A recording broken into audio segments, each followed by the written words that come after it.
Maayong adlaw sa tanan nato nga mga nagsunod sa ato ang mga videos diri sa atong Facebook account. Kumusta inyong ubos nga alagad walay lain? Nagapadayon ta sa pahimatngon, paghatag og mensahe sa atong nagalain-lain nga mga followers diri sa ato ang Facebook account. O guys, salamat po sa inyong pagsunod kanunay sa ato ang mga trabaho, sa mga mensahe nato diri nga gihatod nato sa inyo. O natuo ko nga dako kini og tabang ilabi na sa ato ang pagpadayon sa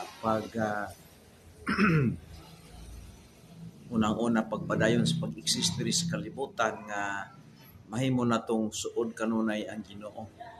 Ug usa kini kayo nga pasalamat nato sa Ginoo nga kanunay siya nga nagahauban kanato, naghatag kanato og mensahe pinaagi sa Biblia, atong gibasa, atong gi-share sa inyo ang mga prinsipyo sa Biblia nga o mga katudloanan sa Biblia nga naa diha. O balikon ako sa makadaghan, ang Dios gamhanan, ang Dios maigugmaon, ang Dios naghatag siya og kahigayunan, no?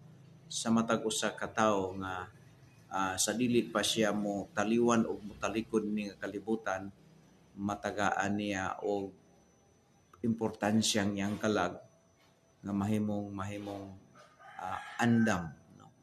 So muna nga ang atong pagwali ni sa Facebook daily gini, twice a day, buntag unyang hapon na sad. O salamat ko kay naminaw mo o nagtan-aw mo sa tanan nato mga videos dinhi. O dinhi ko na ako karon diri ining maisan, no? Maisan nga ang usa ka punuan sa mais daghan kayo og unod puso. Sa una nagtanom mi og mais, usa ra man ka puso ang usa ka punuan. Pero guys, tungod sa mga high technology karon sa atong panahon, ang usa ka puso pwede mamuso, ang usa ka punuan pwede mamuso og 50 ngadto sa usa ka gatos. Mao kini ang bag-ong technology karon nga na-discover ni ining atong kapanahonan sa teknolohiya, high technology. Okay, so diri ko nagkuha og kining background kay nakita nako nga fantastic kini guys.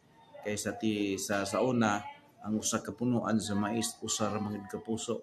Apan nining atong presenting kapanahonan karon nining last days ang usa ka punuan pwede mamuso og naa sa 50 ngadto sa 20 kapin mga kaigsunan.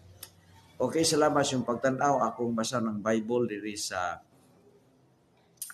Bible diha sa makaplagan diha sa ikaduhang sulat ni Apostol Pablo, kapitulo 17, 5:17. Matupan na, if any man be in Christ, he is a new creature. All things are passed away. Behold, all things are become new. Hinaot unta nga kung nagbag-o man ang technology karon panahon na nato, ikaw pod unta nga naa sa Ginoo makabaton rag kabag-o sa kinabuhi, sumala sa gisulti sa atong Ginoo ug sumala sa iyang pulong. So pagkabag-o sa kinabuhi maoy main nga goal, maoy aim sa kinabuhi, maoy aim sa Dios sa imong kinabuhi nga dunay new things, no? 2 Corinthians 5:17, therefore if any man be in Christ, no, katong mga taong na ni Kristo, ang aim sa ilang kinabuhi, he is a new creature. All things are passed away. Behold, all things are become new. Katong daang mga butang nilabay na o niabot na ang bago. So hinaot unta nga sa di pa ta mo talikod ini nga kalibutan, ikaw mismo nakadiscovery sa nga imong kinabuhi na bago. Okay, so excuse me. Okay, salamat sa inyong pagtanaw guys ug ang Ginoo magapanalangin kanato.